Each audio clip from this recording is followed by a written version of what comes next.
को फड़फड़ाते और पत्तों को घूमते हुए देखते हैं। यह जबलत है उनके डाइनाए में गहरी, और जब कोई चीज उनकी दिलचस्पी को पकड़ती है तो वह पूरी तरह शामिल हो जाते हैं। कान खड़े, पंजे तैयार, तवानाई एक आस्परिंग की तरह हलपटी हुई। लेकिन जो चीज वाकई या एक कालिको को दूसरों से मुमताज करती है वह स्केरुआ है।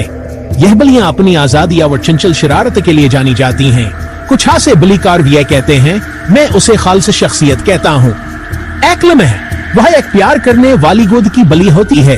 अगले हेल्म है, वह एक जंगली शिकारी होती है जो किसी आवार हकेड़े का पीछा कर रही होती है या किसी साए पर झपट रही होती है। जानवरों की बादशाहत में छलावा जंगली बलियों को जिंदा रहने में मदद करता है। कालिको के लिए उनके पिछुआड़ को सिर्फ दिखावे के लिए नहीं है, वहां फरादीत का एक निशान है, हर बाल में लिखी हुई या एक कहानी। और अगरचे आपको कालिको जंगलों या सवाना में घूमते हुए नहीं मिलेंगे, उनके दिलातने ही जंगली हैं।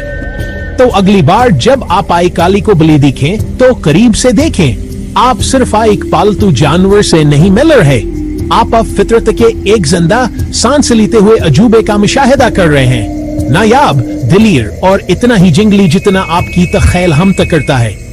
इस मुख्तसर जंगली मुहिम में मेरे साथ शामिल होने का शुक्रिया।